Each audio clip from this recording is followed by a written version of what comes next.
Obrigado. Já está gravando.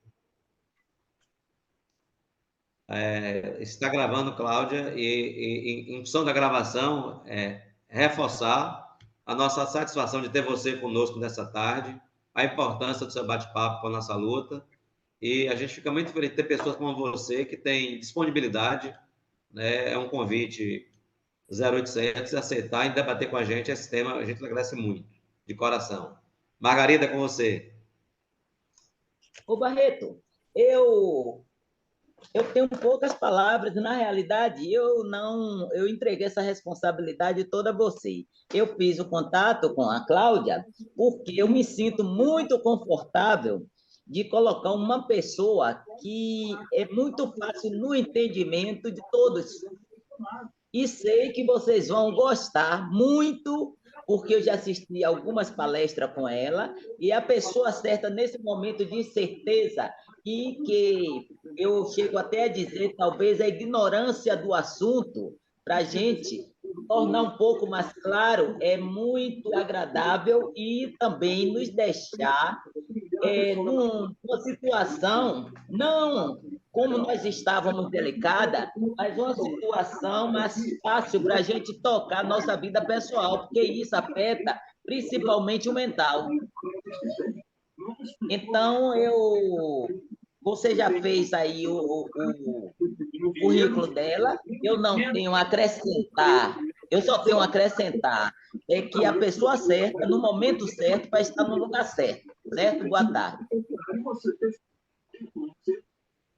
Bom, dito isso, então, vamos passar a palavra para a nossa palestrante, para que ela discorra aí sobre... me parece que o tema é um tema tranquilo, para ela ter um domínio pleno, e a gente, mais uma vez, Cláudia, ela agradece plenamente. Aqui está todo mundo unido, não tem, acho que todas as entidades presentes aqui, sindicato, associação, AEA, associação pessoal, então a gente quer, na verdade, resolver esse gargalo e quer uma ajuda sua para a gente poder dar uma luz nesse aspecto. Seja bem-vindo à Bahia e muito obrigado pela sua disponibilidade. Ok. Gente, eu aqui agradeço, a Napar agradece a oportunidade de conversar com vocês. E é o seguinte, toda vez que a gente vai falar de déficit de previdência, déficit de plano de previdência, o que acontece é o seguinte, os participantes geralmente estão penalizados por pagar contribuição extraordinária, o que não deixa ninguém feliz, né? A gente costuma dizer que depois de aposentado a gente quer sossego, não quer ficar com sobressaltos, tá? O problema é que quando a gente tem um déficit a equacionar, a primeira coisa que vem na nossa cabeça é de que alguém, de alguma forma, ou fez uma má administração ou deu prejuízo de forma intencional, ou assim, a gente tem um rombo ou um roubo, que alguém levou o dinheiro e por isso nós estamos pagando a conta, tá? Eu reconheço que entender como é que funciona uma dinâmica de um plano de previdência não é exatamente muito fácil, tá? Mas com algum esforço mínimo, a gente vai tentar mostrar para vocês qual é exatamente o problema do Reg Replan saudado e que, no final das contas, é igualzinho ao Reg Replan não saudado e que há também o mesmo problema do novo plano. Aí vocês vão me perguntar, mas por que o novo plano ainda não teve que equacionar déficit? Né? Pelas regras e pela quantidade de participantes que lá tem. Agora, eu posso garantir que as perdas, se houve perda por questão econômica, elas atingiram também o novo plano. Tá? Então, a ideia nossa aqui é falar de onde que vem esse déficit, né? Ou esses déficits, e depois de ver o seguinte, daí, eu já descobri de onde vem, eu vou ter que pagar esse negócio para o resto da minha vida? Tem solução? Tem saída? Então, assim, a ideia nossa é conversar um pouquinho dessas três coisas. e eu vou fazer uma apresentação aqui, tá? Ver se ela entra, né? Vocês estão vendo? Não. Agora. Isso. Sim, Estão vendo? perfeito. Estamos. Sim, estamos. Isso. Agora eu vou passar. Estão conseguindo enxergar? Sim. Perfeito. Tá. Então, é o seguinte, a gente começa essa conversa tentando entender como é que a gente vê se um plano de previdência está equilibrado ou se ele não está equilibrado. O que é um plano equilibrado? É um plano onde o que eu tenho que pagar está em conformidade com o que eu tenho de dinheiro para pagar.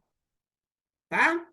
Então, assim, como é que eu faço uma avaliação de um plano de previdência? Eu tenho que comparar a minha obrigação, que a gente chama de passivo, com o dinheiro que eu tenho em caixa, que a gente chama de ativo. Tá? Na verdade, gente, é a mesma coisa que a gente faz com o balanço da gente. Se o que eu recebo é maior do que eu tenho que pagar, eu tenho um superávit. Se o que eu recebo é menor, eu tenho um déficit. Ok? É claro que a conta e a contabilidade de um plano de previdência é um pouquinho mais complicado do que isso, mas no conceito é isso. É comparar o compromisso que eu tenho com o dinheiro que eu tenho. Tá? Então, essa balancinha aqui mostra para vocês exatamente isso, e mostra o que interfere no passivo e o que interfere no ativo. Tá? Cada um desses itens aqui podem gerar déficit ou superávit, tanto do lado do passivo quanto do lado do ativo. Tá? Quando a gente tem um déficit de plano, a gente foca no ativo. Meu dinheiro, alguém aplicou mal para caramba. Mas um déficit de plano pode não acontecer por conta de mal aplicação de dinheiro, pode acontecer por aumento do compromisso do plano. E vamos pensar aqui, qual o compromisso de um plano de previdência? Qual que é o compromisso do Reg Replan, tanto saudado quanto não saudado? Ele tem basicamente um grande compromisso, que é pagar o benefício de quem está aposentado e de quem ainda vai se aposentar até que morra o último de nós. Esse é o compromisso de um plano de previdência, o maior deles. Tá? E a gente chama esse compromisso, que eu acho que é um nome que confunde para caramba, esse compromisso é chamado de reserva matemática. Quando eu falo de reserva matemática, todo mundo pensa que é o dinheiro que eu tenho guardado. Não é. Reserva matemática significa quanto que o plano tem que pagar de benefício. E vamos pensar uma coisa. Quando é que acaba o compromisso do Reg Replan saudado ou do não saudado? Quando o último de nós morrer. E quando morrer o último dos nossos beneficiários. Vai acontecer isso quando? Daqui a uns 50, 60 anos. Talvez mais, porque na medida você ainda tem gente se aposentando. Tá? Então, assim, como é que eu vou saber quanto que eu tenho que pagar hoje se os meus pagamentos vão acontecer durante os próximos 60, 70 anos? Tá? Para você comparar, e a mesma coisa o dinheiro nosso. O nosso dinheiro, ele tem dinheiro investido que vai render, está investido em título público, por exemplo, que eu só vou receber daqui a 50 anos. Os compromissos de um plano e o dinheiro desse plano, eles acontecem ao longo do tempo. Tá? Só que a gente precisa de fazer todo ano um balanço, né, para ver se, fazendo uma previsão, para a gente ser previdente, né, e descobrir hoje se lá na frente eu vou ter problema para pagar benefício. Tá? Então, o balanço de um plano de previdência, ele traz todos esses compromissos de longuíssimo prazo eles trazem a valor de hoje e o ativo e o passivo para eu poder comparar. Se eu descubro, por isso que eu digo para vocês, todo déficit não é rombo. Todo déficit ele é contábil. Tá? Significa o seguinte, eu estou trazendo a valor de hoje um compromisso que vai acontecer durante 60 anos e estou trazendo a valor de hoje um dinheiro que eu vou receber ao longo desses anos. Tá? E eu vou comparar hoje esses dois conceitos, o ativo e o passivo. Se eu descobrir que, trazendo a valor de hoje, eu sei que lá na frente eu vou ter encrenca, o que é encrenca? Eu não vou conseguir pagar os benefícios contratados, eu tenho que tomar providências hoje para que lá na frente o povo não fique sem dinheiro, sem benefício. Tá? Então, é o seguinte, o que interfere nessa conta de calcular qual que é o compromisso do Reg Replan Saudado? Isso que eu estou falando aqui para vocês serve para todos os planos de previdência complementar do Brasil que têm a mesma natureza do Reg Replan, que é um plano de benefício definido. A gente chama isso aqui de BD. Saudado ou não saudado, a natureza é a mesma. Tá? Eu tenho que levar, para calcular o compromisso, a gente chama de passivo, eu tenho que levar em consideração o regulamento do plano, porque é ele que estabelece o valor, o cálculo, como é que eu concedo o benefício, como é que eu reajusto o benefício. Eu tenho que entender a base cadastral, que a gente chama para quem são os participantes? Média de idade, se o povo todo é casado, qual que é a média de idade dos beneficiários, tá? Eu tenho a tal das hipóteses atuariais que elas interferem absurdamente nesse cálculo de passivo, e a maior delas é a taxa de juros, nós vamos falar dela muito daqui para frente. Outra hipótese é a longevidade, crescimento de salário. Esse crescimento de salário dentro do Reg Replan não saudado, ele interfere muito. Porque, lembra, o Reg Replan não saudado, o benefício é calculado a partir dos últimos salários. Então, eu preciso saber como é que vai crescer esse benefício, fazer uma previsão, para saber qual que é o valor do benefício lá na frente. Tá? A inflação, porque ela que corrige os benefícios, né? A taxa de rotatividade, quer dizer, quantas pessoas saem do plano sem pegar o benefício. Tá? A política de RH da patrocinadora interfere muito. Por exemplo, se a patrocinadora resolver fazer um PDV, né? E dentro do Reg Replan saudado, isso não tem muito impacto, mas dentro do não saudado tem muito impacto. Tá? E uma outra coisa que são as demandas judiciais. E aí eu quero abrir um parêntese.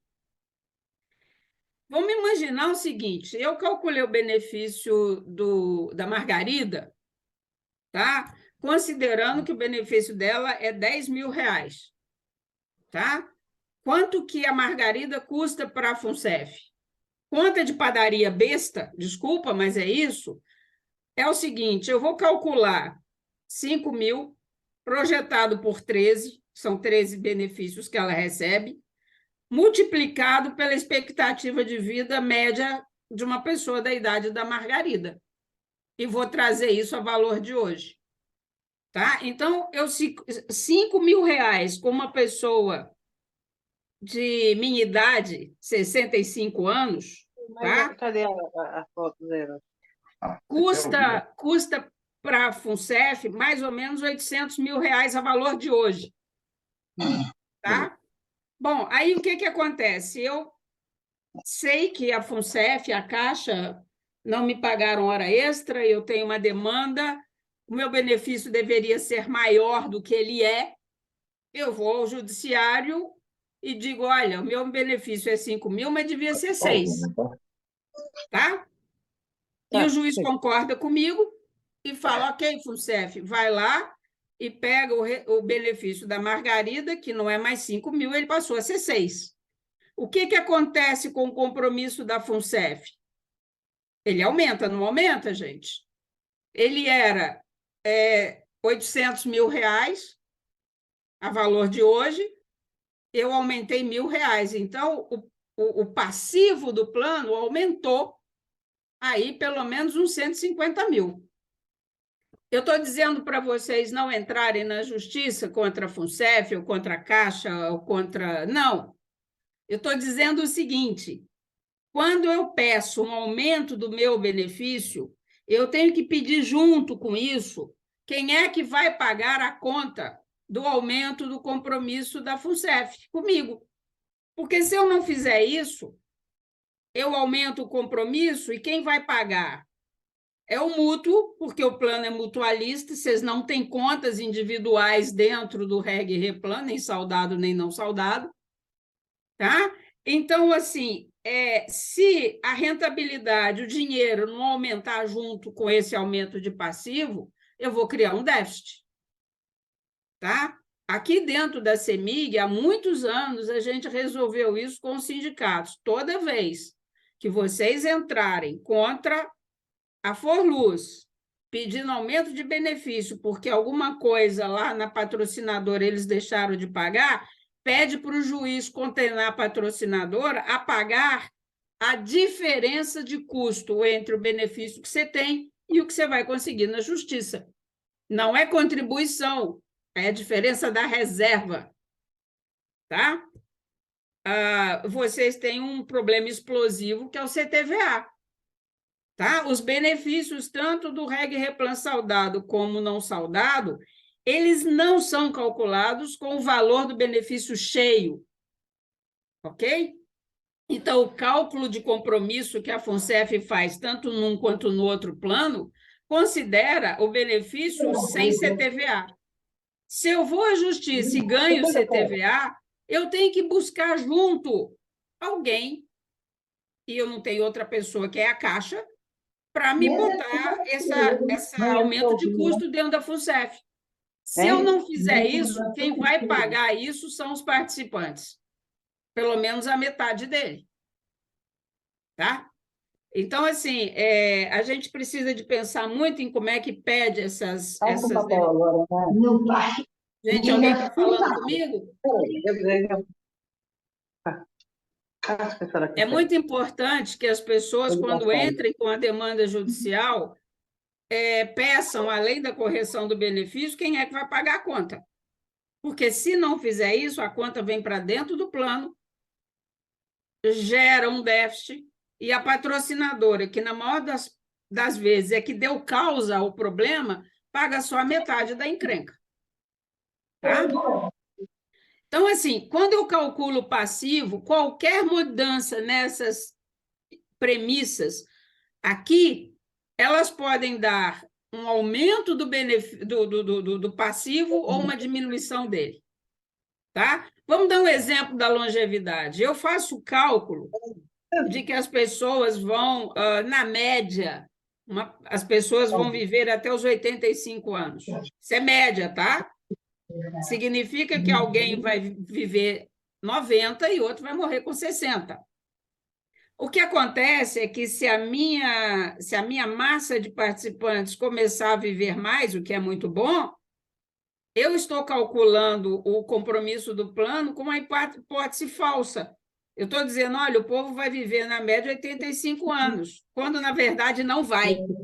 Não, mas quando eu descubro por testes de que a probabilidade de aumento de longevidade é real, eu tenho que mudar essa hipótese e isso vai fazer com que o meu compromisso aumente. Tá? Então, assim, esse cálculo do passivo, ele é mais explosivo, ele é mais causador de déficit do que a questão da rentabilidade. Ok? Eu vou mostrar isso para vocês daqui a pouquinho. Do lado do dinheiro, tá? O que interfere no meu dinheiro? Tá? Primeiro, a gente precisa de ver se o que a gente contribui para o plano é, de fato, aquilo que precisa de contribuir para pagar o benefício que a FUNCEF comprometeu. Eu conheço planos de previdência, gente, que passaram anos com uma contribuição menor do que devia ser, tendo em vista o compromisso e o benefício que estava prometendo. Margarida já deve ter me ouvido falar isso. É um plano que promete uma Ferrari para todo mundo, mas que, na hora de contribuir, cobra como se estivesse financiando um Fusquinha 69. A conclusão é que, lá na frente, né, isso vai dar problema. Outra coisa que também dá problema é você não equacionar o serviço passado ou demorar a equacionar déficits. E aqui vai um parêntese muito grande. Déficits não precisam de ser equacionados à vista. Eles podem ser e devem ser equacionados de forma parceladamente. Tá? Agora, o fato de eu estar parcelando, para o plano não faz diferença, porque eu contabilizo esse contrato de déficit como ativo. Ele entra como se fosse dinheiro, ainda que ele vai ser pago ao longo de 30 anos. Tá? A hora que a gente for olhar o balanço, eu mostro para vocês. Uma outra coisa que impacta, é óbvio, é a rentabilidade do plano. Eu tenho que fazer uma política de investimento que seja compatível com o dinheiro, com o compromisso que o plano tem. Ok? Eu tenho que botar o dinheiro e fazer uma gestão compatível com aquilo que eu contratei com o participante. E aqui tem um outro problema que eu acho que é a mentira do século, tá?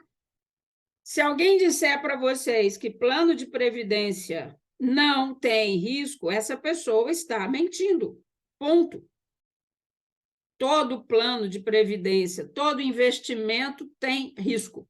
E são vários. O mais importante deles é o risco de mercado. Você tem risco de contraparte, você tem risco de crédito, você tem risco de imagem, você tem risco de um monte deles. E o mais importante é o risco do mercado. Por óbvio, o nosso sistema de previdência trabalha investindo o dinheiro do participante para ter rentabilidade para poder pagar o compromisso. Só que esse dinheiro não está debaixo do colchão. Ele é investido na economia real. E a hora que a economia real dá solavanco, e ela dá, a nossa, inclusive, mais do que qualquer um, pelo menos em países do tamanho do Brasil, isso vai bater direto na rentabilidade do dinheiro das previdências e também nos bancos. Ok? Vocês trabalham na Caixa, trabalharam, você vai ver que os investimentos dos investidores da Caixa, nesses últimos, basicamente, 12 anos, 10 anos, vamos lá, não renderam o que deviam, porque o mercado não rendeu o que devia, porque nós tivemos uma crise econômica. Então, assim, para a gente identificar de onde é que vem o déficit, a gente tem que considerar, meninos e meninas, todos esses fatores que eu mostrei aqui para vocês até agora. Tá? Então, é o seguinte, quais são as origens possíveis de um déficit de um plano? Primeiro, você pode ter o resultado porque a rentabilidade foi insuficiente. O dinheiro que está lá rendeu menos do que devia. Por que rendeu menos do que devia? Porque a conjuntura do mercado financeiro foi ruim, porque todo investimento tem risco, alguns vão dar resultado e outros não vão, e porque pode ter havido má gestão. Ok? Agora, quando a gente fala de déficit, apesar de tudo isso que eu estou mostrando para vocês, as pessoas olham a má gestão. Foca na má gestão, que pode acontecer, mas ela sozinha, presta atenção no que eu estou falando, esta sozinha não é suficiente para justificar déficits expressivos a não ser o caso da Postales, que ali não é má gestão, ali é outra história. Desculpa, mas ali é caso de polícia, e foi. Uma outra coisa é elevação do passivo, ou seja, dos compromissos do plano, que pode ser causada por aumento da longevidade, que é bom, aumento real de salário dos ativos, isso vai pegar muito o reg, replan não saudado, saudado já não pega, aumento da inflação, contingência judicial, que é incorporado o benefício, mas não vem junto o dinheiro para bancar essa incorporação, e a redução da taxa de juros, que nós vamos falar daqui a 2 minutos. Tá? Aguarde cenas dos próximos capítulos. Uma outra coisa que pode causar déficit é problema com financiamento, contribuição de patrocinadoras e participantes insuficientes. O plano de custeio ele não é real, ele está cobrando uma contribuição que não paga os benefícios que estão sendo prometidos. Os déficits não equacionados a tempo, e, gente, déficit equacionado a tempo é o seguinte, eu tenho um déficit no plano, e em vez de eu equacionar, eu vou enrolando com a barriga. Não é eu enrolar 1 ano, 2 anos, é 15 anos, 10 anos, 6 anos, eu escondo ele. Eu posso esconder, só que a hora que ele aparece é uma montanha de dinheiro. Né? Eu conheço planos com esse problema, assim, vários. E o serviço passado, mal dimensionado ou não pago. Ou a combinação dos fatores acima. Olha, 99,9% dos casos de déficit de plano de previdência, você tem a combinação de um aumento do passivo e a rentabilidade insuficiente. Nunca uma coisa ou outra, geralmente as duas coisas. Tá? E, de novo, a gente só foca no dinheiro. Tá? E o aumento do compromisso do plano é muito, agrava muito a situação dos planos. Tá? Eu não vou nem falar sobre essa forma como a gente faz a composição, eu já quero mostrar para vocês a evolução das reservas matemáticas, traduzindo português claro, o compromisso do plano reg, replan, saudado em pagar benefício para vocês. Se eu fosse fazer uma evolução da reserva matemática do reg, replan não saudado, seria quase a mesma fotografia. Vocês lembram lá na balancinha que eu falei que você tem várias premissas que te ajudam a calcular o compromisso que você tem? Então, elas aqui, ó, capacidade salarial, média e inflação, tábua de mortalidade e longevidade. A invalidez é a morte de quem está inválido, tá? É a entrada em invalidez.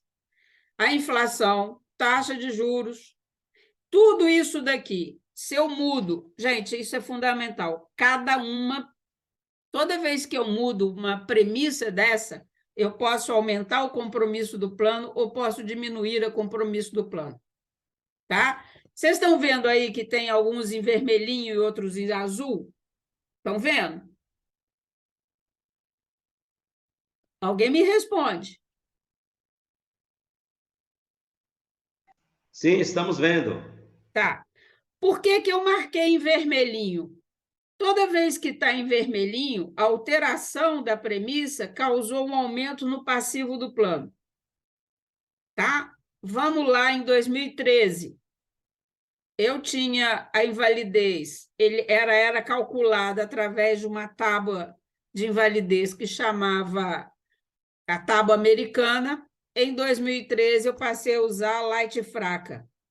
Quando eu fiz isso, a light fraca, ela mata menos, desculpa, mas é isso, né?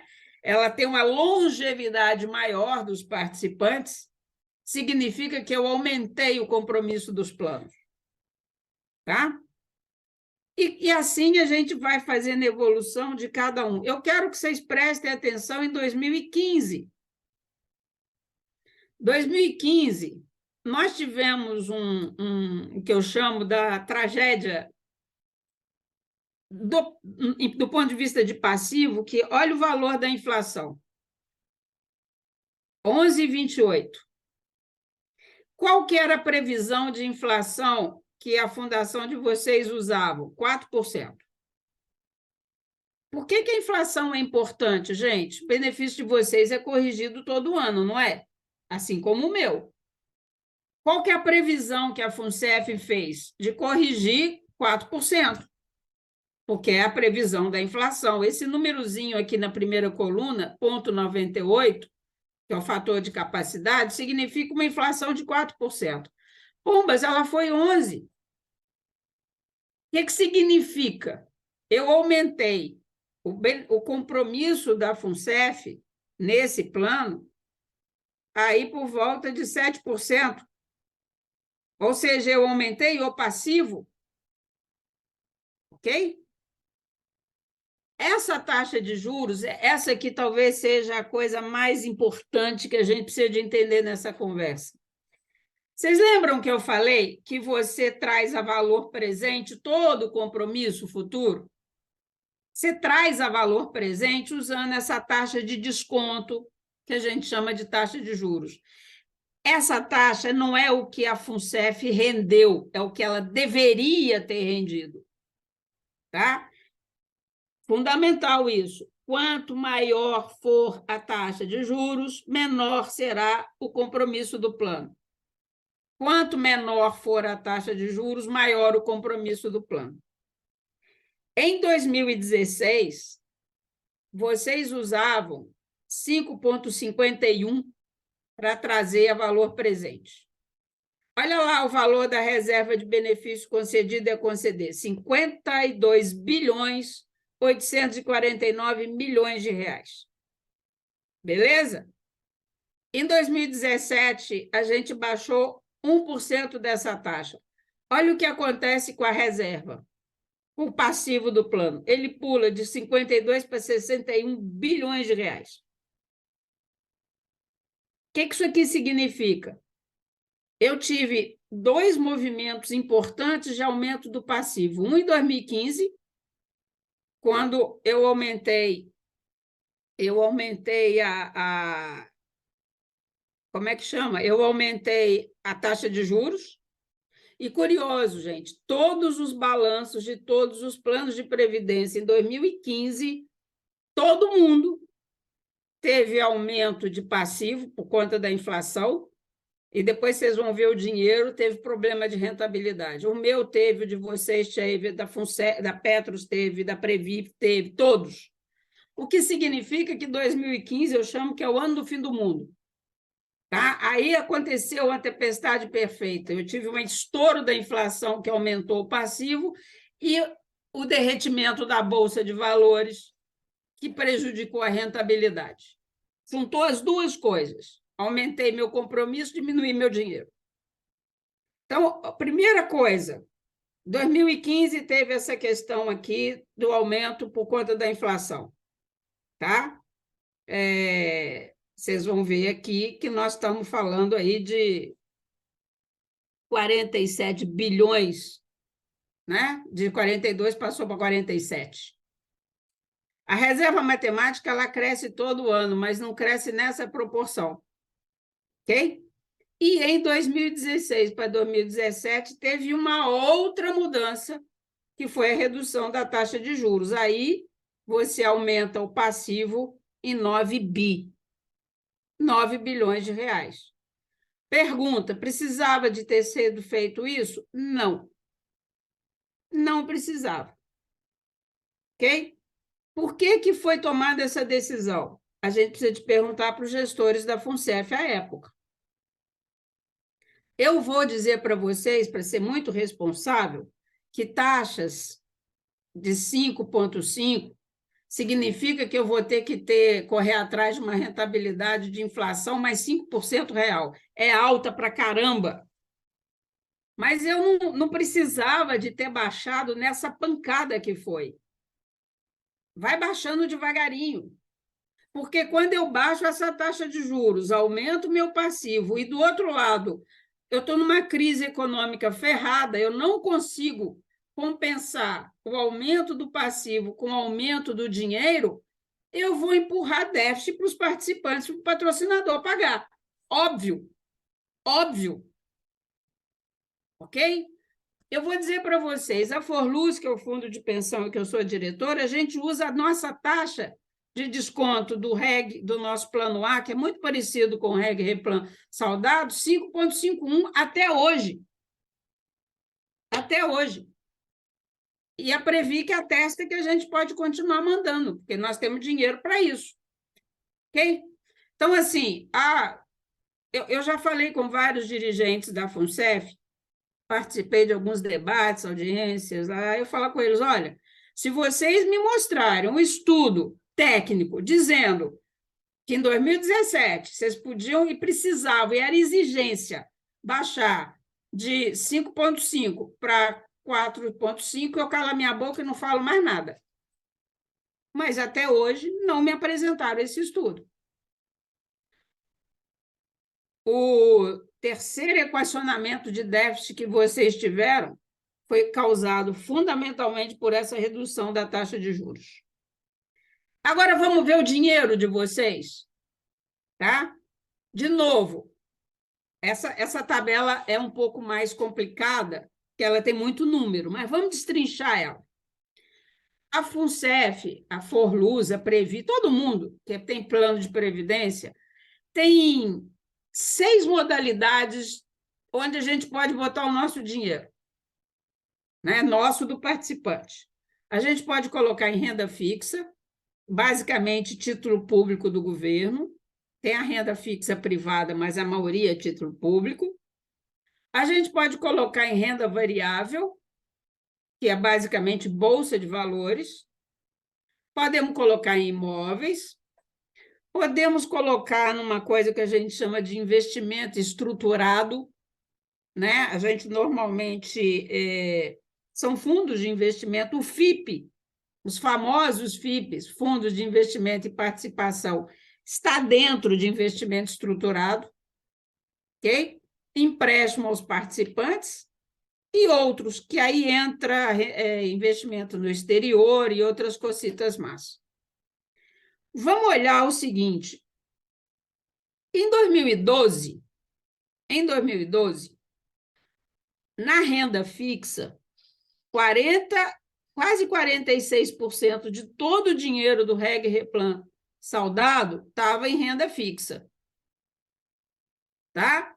E eu tinha lá em bolsa 35% do dinheiro. Vocês estão conseguindo acompanhar, né? Em imóveis, 9%. Nesses investimentos estruturados, onde entra os FIP, 7%. Empréstimo, 3%, 2 pontos, pouquinho, 3%. E lá na última coluna, eu tenho o que a gente chama de RMA, que é a rentabilidade mínima.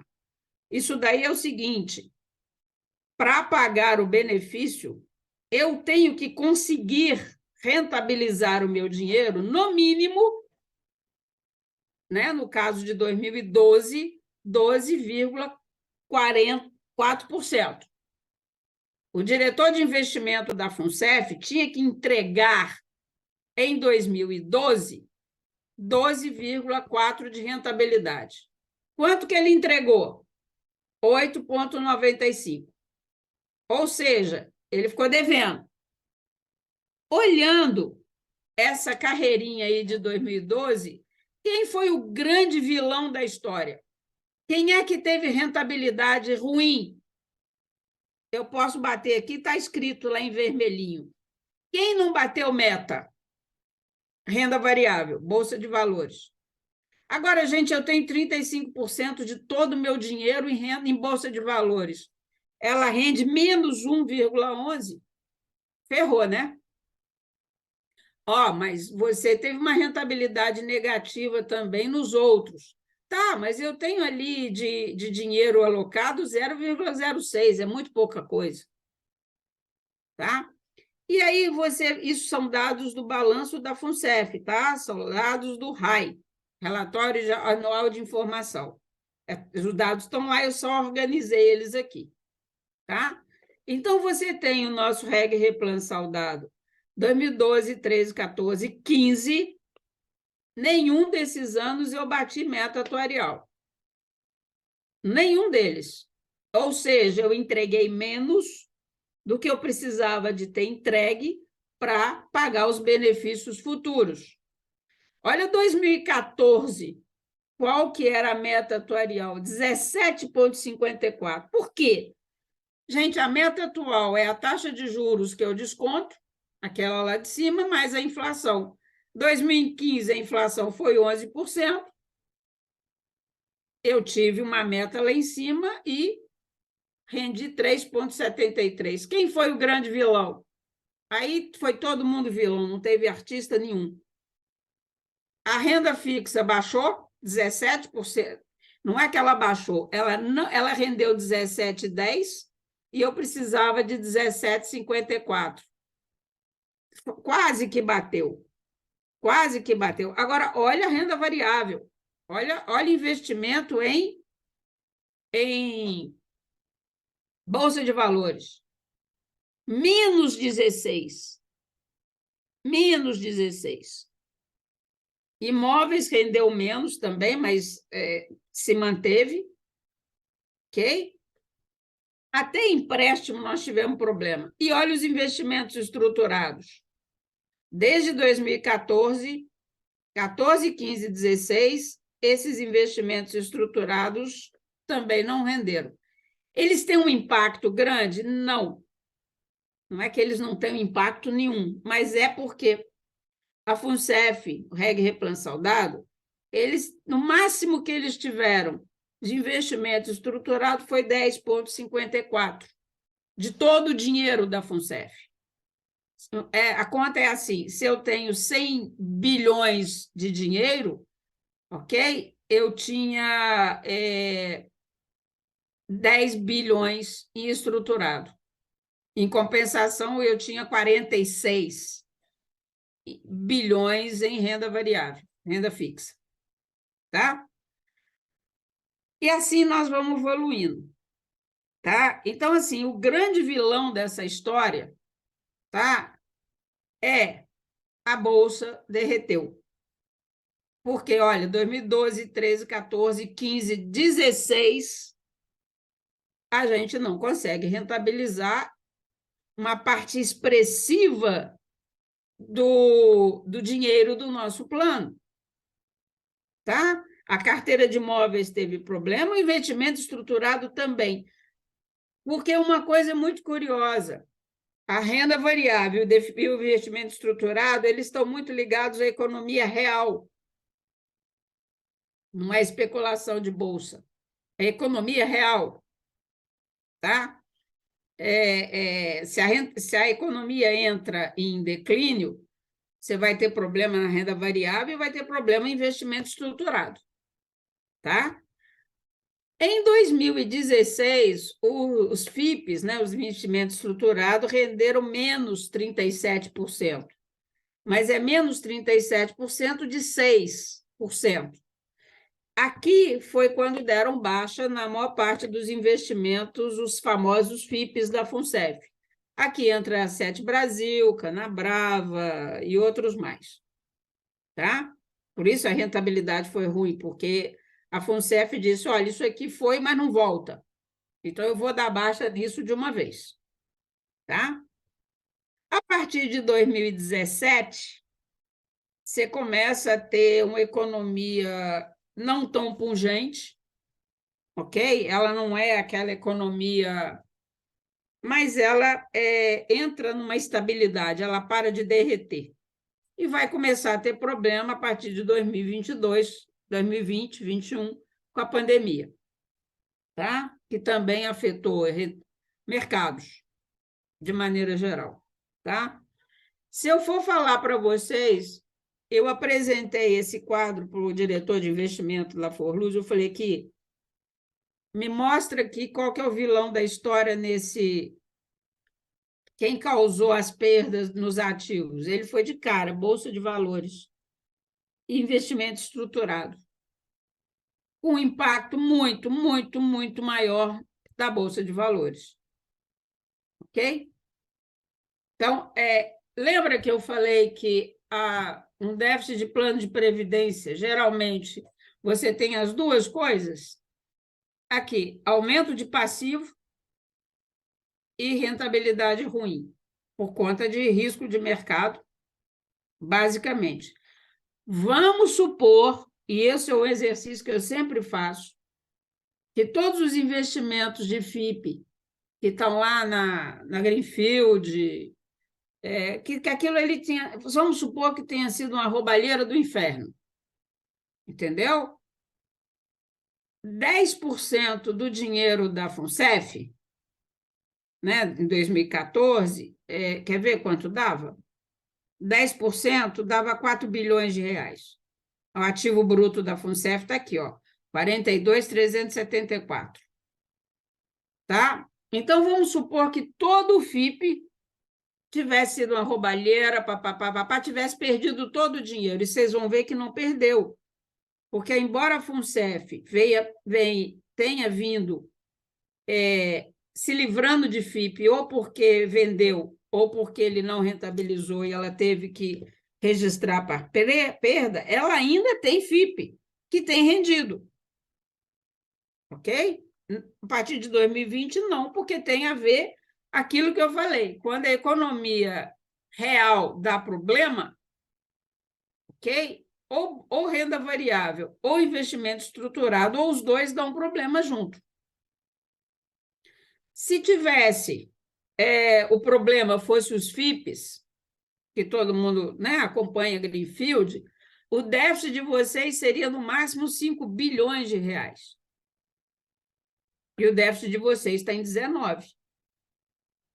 Esta pergunta eu fiz para o diretor de investimento da FUNCEF numa audiência pública lá no Senado. E, meu amigo, vocês estão focando em FIP. Vamos supor que houve uma roubalheira, o povo roubou, todo o dinheiro que vocês aplicaram em FIP virou pó. É 10% do dinheiro que a FUNCEF tem, que o Reg Replan tem. Dá 4, 5 bi. Vocês estão com 19, de onde veio os outros 14? E vocês vão reparar que o juiz lá da Greenfield, ele falou para a Caixa pagar 4 bi por plano. Por quê? Porque toda a Greenfield está montada em cima de FIP. Ok? Só que FIP não é suficiente para explicar o déficit do plano de vocês. Está aqui demonstrado. Tá? Como é que eu calculo? Isso aqui é um cálculo também do balanço de vocês. Eu só quero mostrar o seguinte: como é que eu chego no déficit? Eu tenho que pegar o dinheiro que eu tenho, retirar dele os compromissos que não são previdenciais, exigível operacional a máquina, né? Contingências são as ações judiciais. Olha cá, a FUNCEF chegou a ter 1 bilhão de contingência. Em 2020, ela tinha quase 1 bilhão, 949 milhões. E isso reduz o ativo, porque é dinheiro não disponível.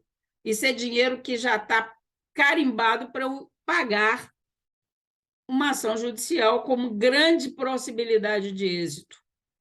Ok?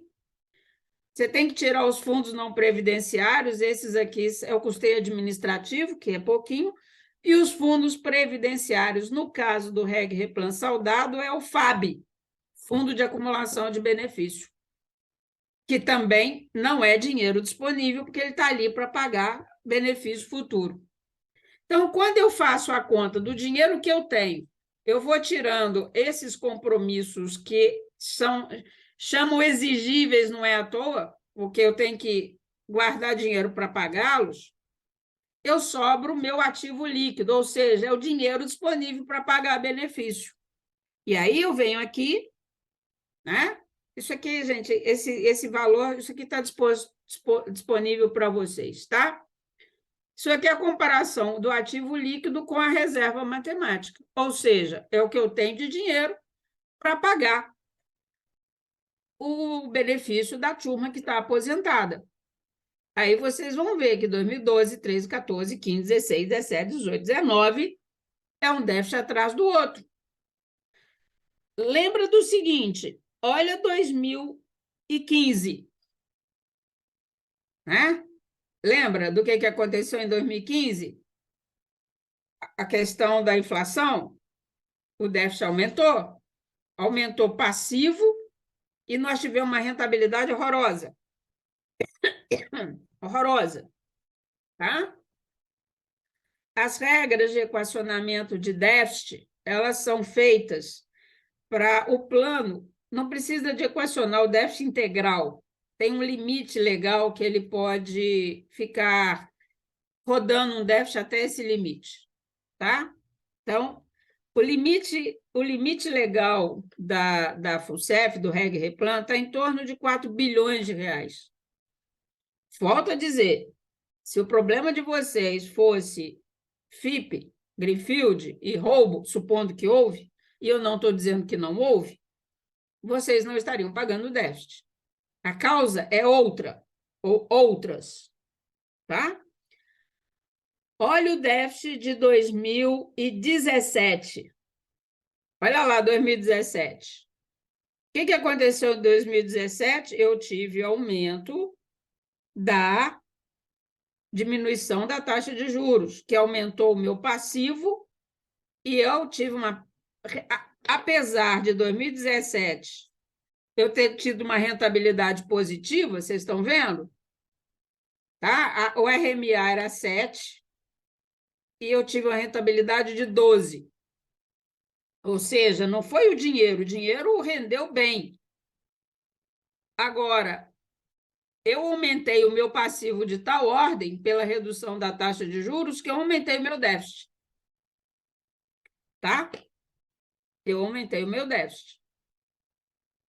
Em 2016, eu equacionei uma parte do déficit e em 2017, a FUNCEF decidiu equacionar não o equacionamento mínimo. Ela resolveu equacionar tudo. Não precisava de ter equacionado tudo, tá? Ela poderia ter equacionado em torno aí de 5 bilhões de reais. Ela equacionou o déficit integral. Então, na verdade, vocês estão pagando 3 equacionamentos. O déficit de 2014 foi pago a partir de 2015, o de 2015 a partir de 2016 e o déficit de 17, aí, 9.713. O que eu quero dizer com isso? Tá? Já disse com todas as letras. Era necessário reduzir a taxa de juros da forma como foi reduzida? Até que me prove ao contrário, eu acho que não precisava. Ok? Por conta do seguinte, gente, todo mundo sabe que essa taxa de juros ao longo do tempo vai precisar de ser reduzida. Tá? Agora, eu vou fazer isso no momento em que eu não consigo ir no mercado buscar rentabilidade? Porque se eu reduzo naquele momento e eu não consigo rentabilizar, a conta vai para as costas do patrocinador e dos participantes. Precisava de reduzir em 1%? Poderia reduzir em 0,25% e fazendo isso em, digamos assim, suaves prestações ou pílulas mais palatáveis, tá?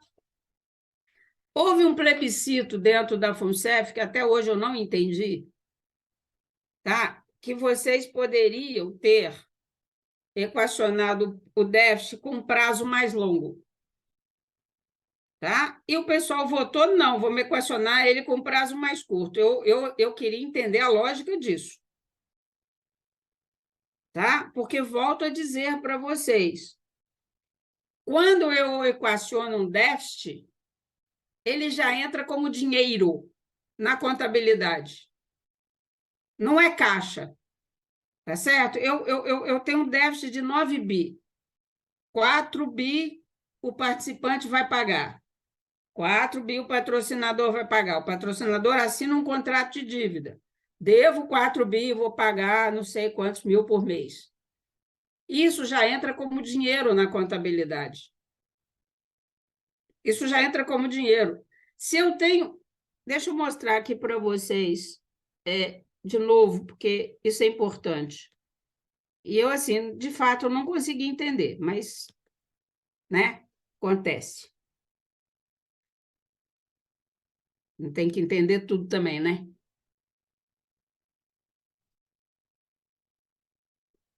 Eu não consegui. Eu vou mostrar o que eu estou dizendo para vocês, se o PowerPoint me ajudar aqui, né? Estão vendo?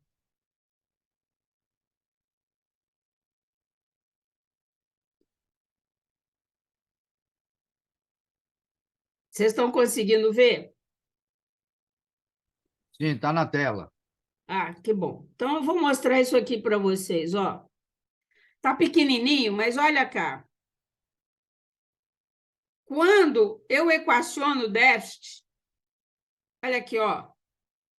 Eu já equacionei o déficit, eu já retirei, já foi diminuída a reserva. Ok? Então, ele já entra como dinheiro. Ele já entra como dinheiro. Eu vi algumas discussões do pessoal falar, não, porque se não equacionar tudo, isso vai causar mais déficit. Gente, déficit não é rombo e nem é falta de dinheiro. Déficit é uma questão contábil. É uma questão contábil. Então, se é uma questão contábil, o patrocinador me entregou um contrato dizendo que eu devo para vocês 4 bilhões. Beleza. Eu vou lá dentro da minha contabilidade e falo, olha, entrou 4 bilhões. Não é que o dinheiro tenha que entrar 4 bilhões à vista, até podia. Ajuda. Porque aí eu vou lá e reinvestir e esse dinheiro gera mais dinheiro. Ok? Mas o fato dele entrar já liquida com o déficit. E a mesma coisa com os participantes. Então, por que não espichar isso, pelo amor de Deus? Eu nunca consegui entender por que é que o pessoal preferiu se esfolar, desculpa se eu estou falando português, se poderia, né? E uma outra coisa, o nosso sistema de previdência, ele é todo regulado. Até para espirrar dentro de fundação, você tem que ter regra. Entendeu? Então, assim, um déficit existe contabilmente, né? É claro que, no caso da Sete Brasil, houve perda, então é um dinheiro que foi, mas não volta. Aliás, deveria ter voltado uma parte dele, depois eu conto por que não voltou.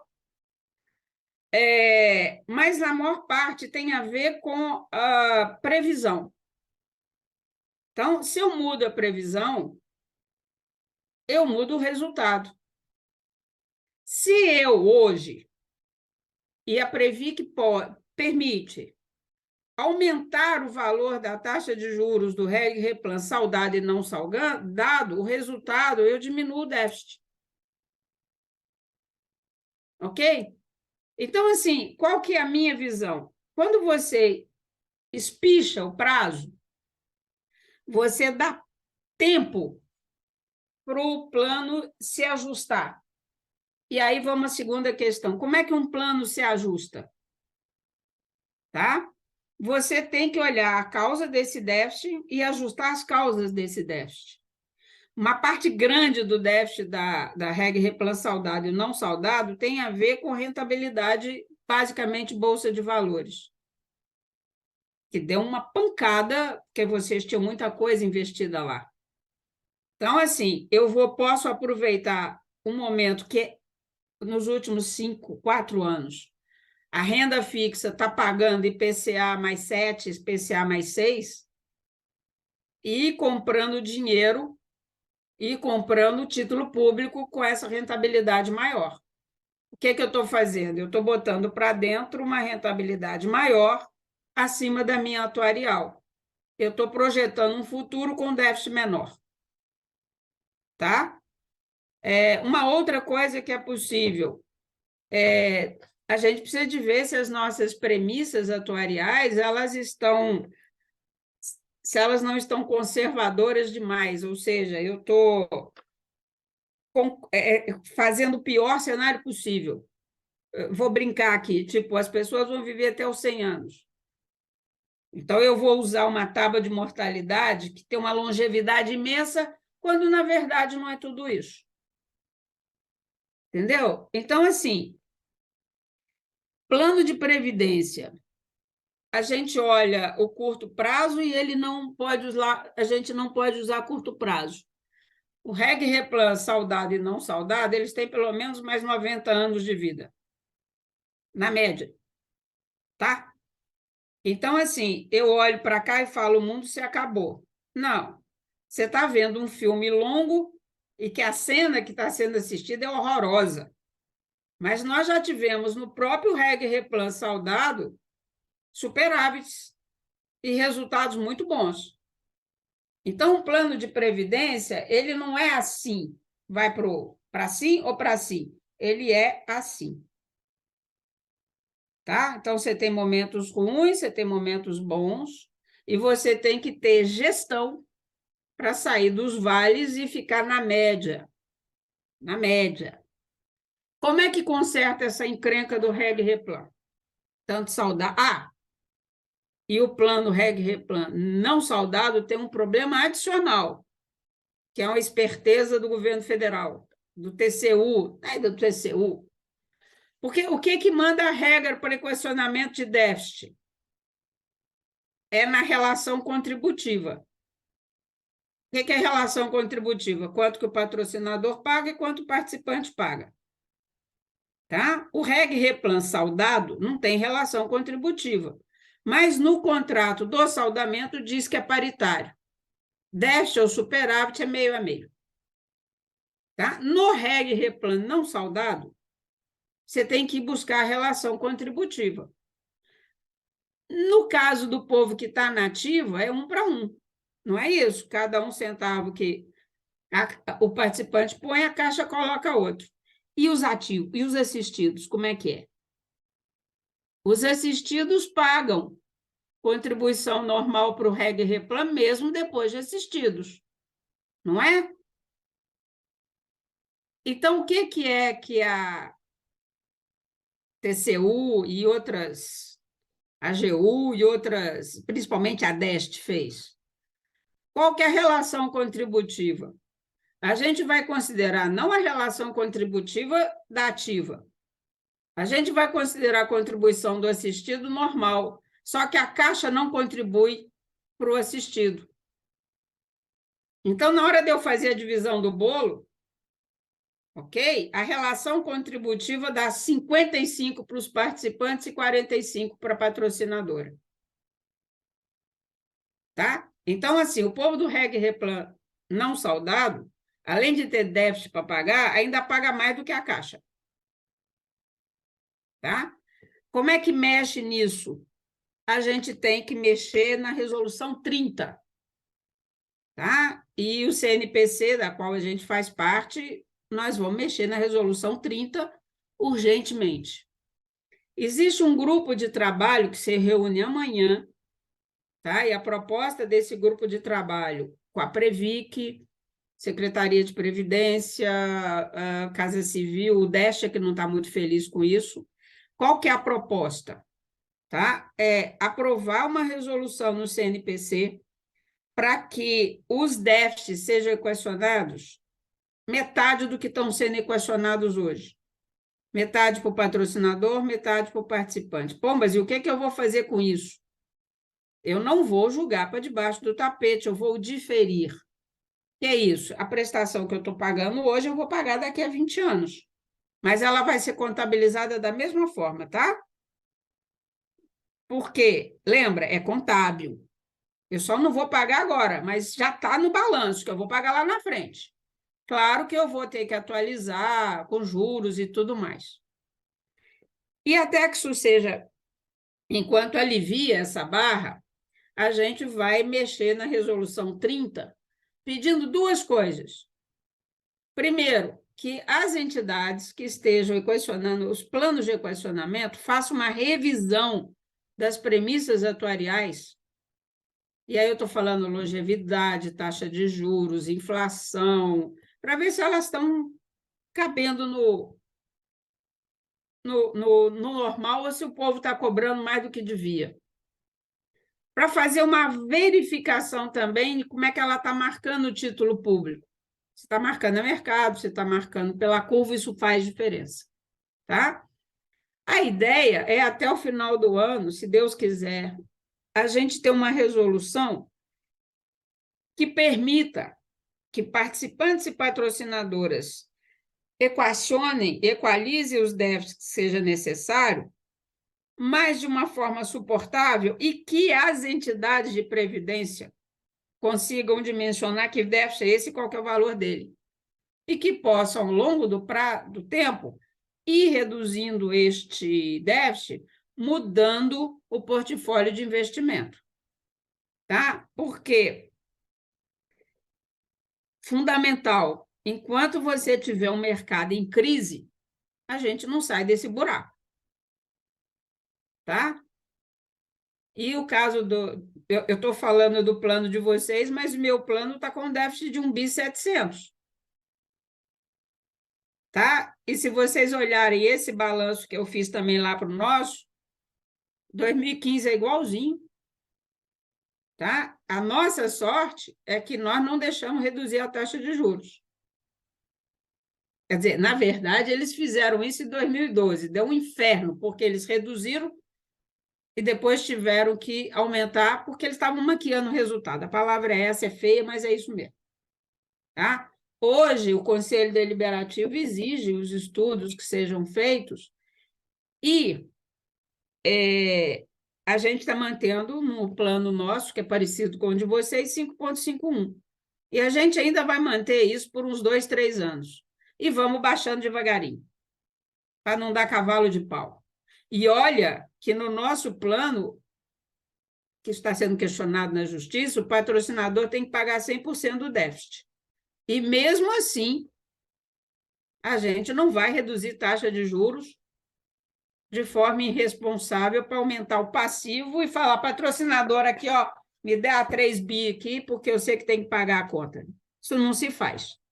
Tem que ter justificativa técnica. Tá? Amanhã, essa decisão sobre a redução dos déficits, ela sai. Sim, sai, o GT vai dizer, ok, vamos fazer, e aí o CNPC se reúne e decide a resolução. E, imediatamente, a gente vai ter que olhar a resolução 30 aqui, que fala de como equacionar déficit, de limite, de regra, e aí a gente vai trabalhar numa questão mais estruturante. Essa metade do déficit é uma questão de emergência, que tem gente que não tem mais contra-cheque, né? E a 30 é para a gente permitir que o sistema vá para águas mais tranquilas de uma forma mais equilibrada. Tá? Em relação ao REG-REPLAN não saudado, assim, para mim é uma questão de honra. Tá? Relação contributiva você avalia no momento da capitalização, no momento da inativa. Não tem isso de distorcer relação contributiva para assistido. Tem um plano de previdência lá no Rio Grande do Sul, pessoal do Banrisul, a relação lá hoje, como só tem pouquinhos ativos, o patrocinador paga 30% do déficit e os assistidos 70%. É possível uma coisa dessa? Não é, né? Não é. Então, a gente precisa de consertar a resolução 13, desculpa, a 30, e dar uma folga para o povo poder conseguir pagar as contas, aumentar prazo e acertar outras coisas que é possível fazer na 30. Gente, de maneira muito geral, era bem isso que eu queria falar com vocês. Eu sei que é informação demais da conta, tá? É muito número. Esses dados, como é o plano de vocês, ele está à disposição, se vocês quiserem pegar, destrinchar, conversar, estão aí à disposição. Eu só tomei o trabalho de botar na ordem, tá? Se vocês pegarem os balanços, os RAIs, os números são aqueles. Eu só botei na ordem para ficar claro a evolução do plano, tá?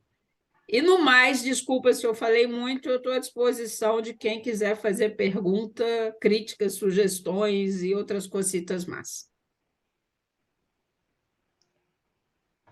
Cláudia, muito obrigado, viu? Bela apresentação. Temos aqui vários elogios aqui no nosso chat e tem algumas perguntas também. Que bom que tem. Tem pessoas aqui que estão com a mão levantada, Terezinha primeiro e depois Soraya. E Soraya fez um bocado de pergunta aqui. Vamos abrir, né, Teca, para você que pediu a fala e você faz sua pergunta. Vou dar um prazo aí de 2 minutos, 3 minutos, viu, Teca, para a gente poder adiantar aqui, tá bom?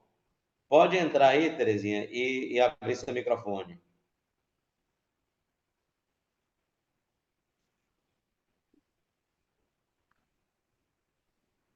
Barretinho, na realidade, meu filho, eu levantei a mão de burrice. Tá? Eu não tenho pergunta nenhuma para fazer, eu estou satisfeita. Obrigada. Tá bom, meu amor, obrigado. Mas só de ouvir sua voz foi bom também. Ó, Soraya fez uma série de perguntas aqui. Ela está com vontade de falar, quer falar um pouquinho? Soraya, você está com muitas questões aí. Tem umas falas aqui que é bom a gente reforçar. Na verdade, Isabel Pereira falou assim: finalmente, alguém abalizado que coloca os déficits nos seus devidos termos. E aí, a gente já sabia disso, Cláudia, mas é bom reforçar esse parabéns aí da colega. Eu vou abrir aqui para a Soraya. A Soraya tem um bocado de questão e tal. Soraya, é melhor que você verbalize aí suas questões. E aí você tem, tem um prazo maior aí, uns 3, 4 minutinhos para você fazer suas considerações, viu? Cadê você? Deixa eu liberar você aqui. Soraya, parece que você pode liberar já, viu?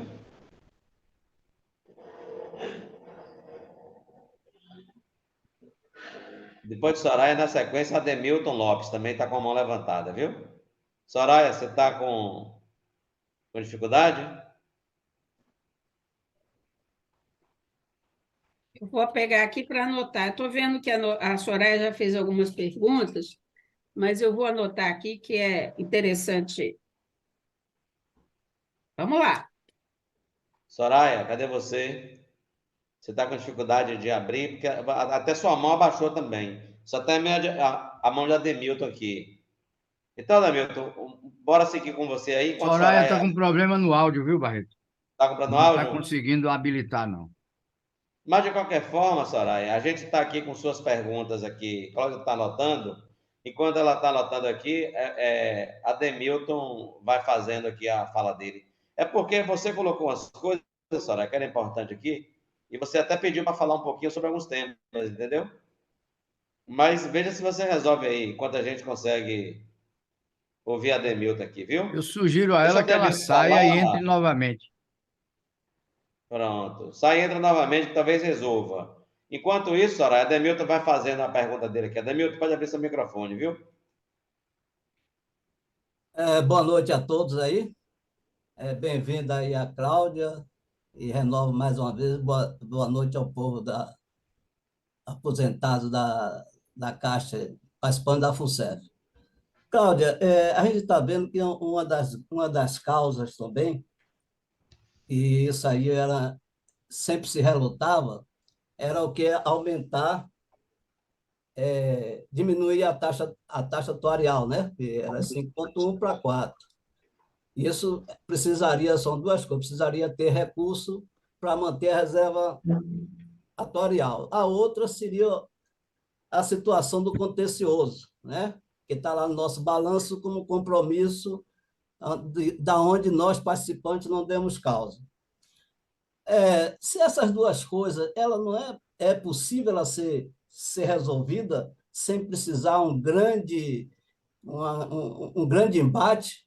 Primeiro, há possibilidade de rever essa taxa nesse momento, e há uma forma de a Caixa assumir esse compromisso e discutir esse problema lá na frente. A gente sabe que está no judiciário, E sabemos também que a Caixa tem, para não colocar o recurso lá dentro da FUNCEF, tem chamado o participante para um acordo, né?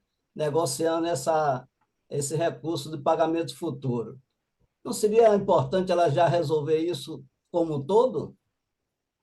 Por que forma a gente poderia acionar, fazer pressão para que isso acontecesse, nós participantes? O Ademilson, eu vou te dizer o seguinte: todo ano a Previc solta o que a gente chama de taxa de juros parâmetro, tá? E isso é regulado pela Resolução 30. Então, você tem a taxa parâmetro, tá? E a resolução permite você, dessa taxa parâmetro, aplicar uma taxa 50% maior, não, 0,5 maior para cima e para baixo, sem pedir bênção para a Previc. Tá? Essa taxa parâmetro, no caso do Reg-Replan não saudado, já está maior do que o que vocês praticam hoje. Então, essa decisão de aumentar a taxa de juros é do Conselho Deliberativo da FUNCEF e pode ser tomada hoje sem pedir bênção para a Previc.